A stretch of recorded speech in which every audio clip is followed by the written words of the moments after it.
out of here. But he will tell you I was born first because he kicked me out. That's what he will tell you.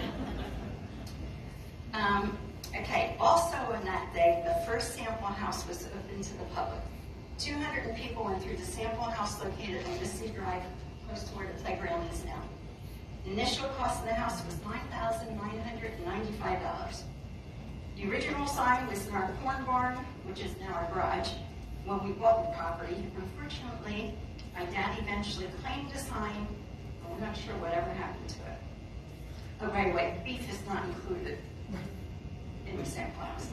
I'm not sure why there's a steer there. Okay. That's one of those things you can't ask your dad anymore. This picture is of my mom with my twin brother Ray and I. We were about 9 months old in 1955 on the south side of the house. There was a yard at that time, but eventually both the yard in the front of the house and the south side of the house were cut back significantly to make room for Nisley Drive and Bird Road.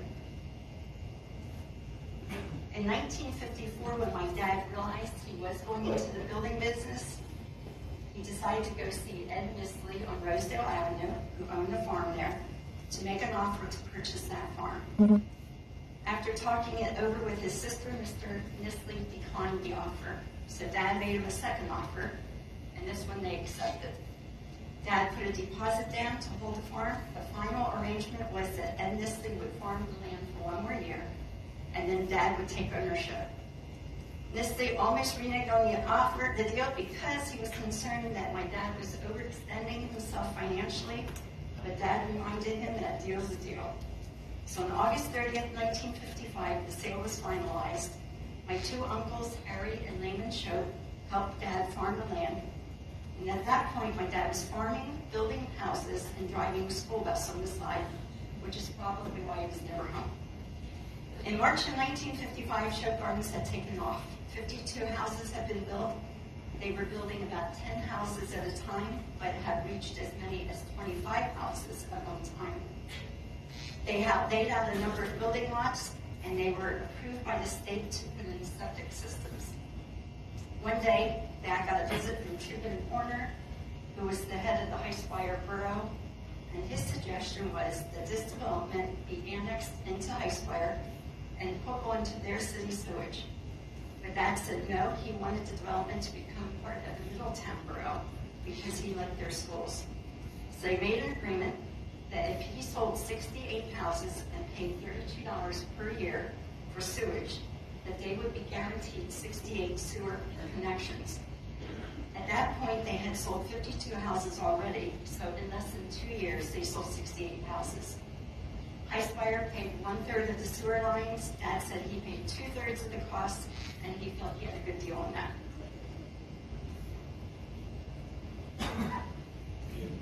In July of 1955, Middletown celebrated their 200th bicentennial. A book was published commemorating the bicentennial.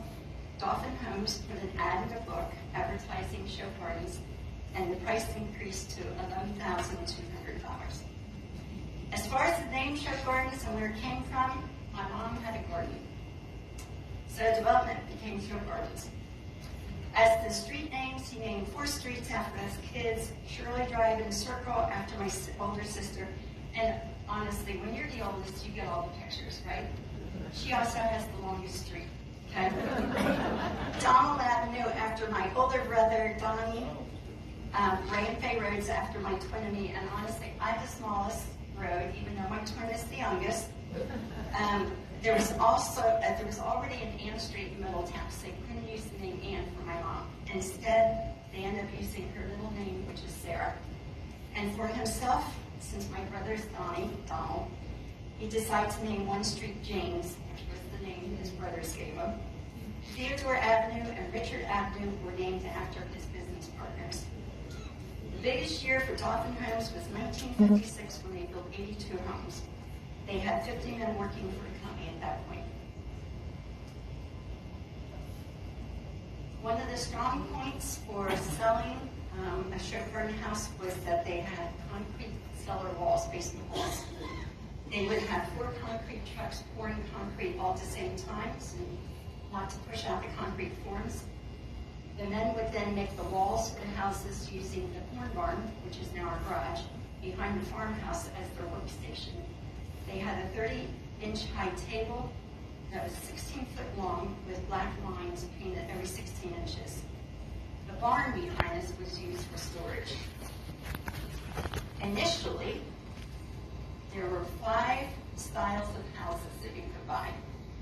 So there was the Madison, the Winchester, the Mount Vernon, the Arlington, the Nantucket. Not too many of those. Kenyon's have one of those. And then eventually they added another one called the Georgian Colonial Ranch. And then years later they added another one called the Virginian.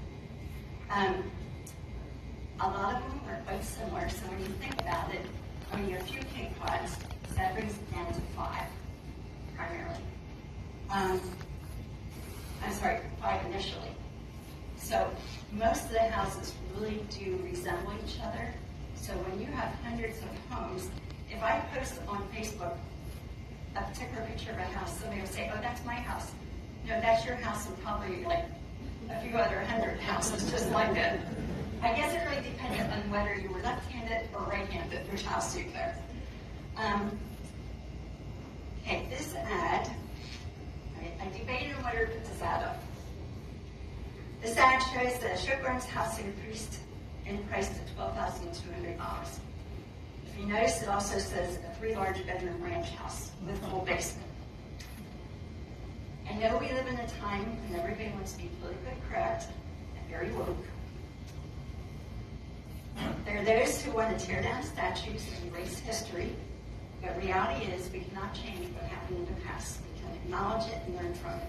So I included this ad because it does represent what was going on in the 1950s.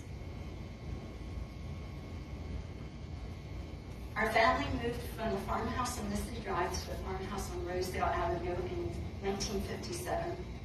This farmhouse also needed extensive renovations. At that time, my parents did not realize that they had bought a very historical house known as Tinian Manor, built by Colonel James Bird.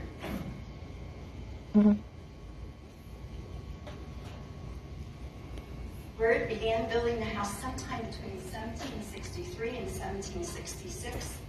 He picked this location because of the view of the Susquehanna River. The house was also the first bank, the first jail and courthouse in Dauphin County. The bank was in the peak of the roof. You got to the bank, there was a corner with boards going across that you used as stepping areas to get up to the peak. That's how they protected the money. If you came up, the floor was, if you came up and you didn't belong there, they just hacked off your hands.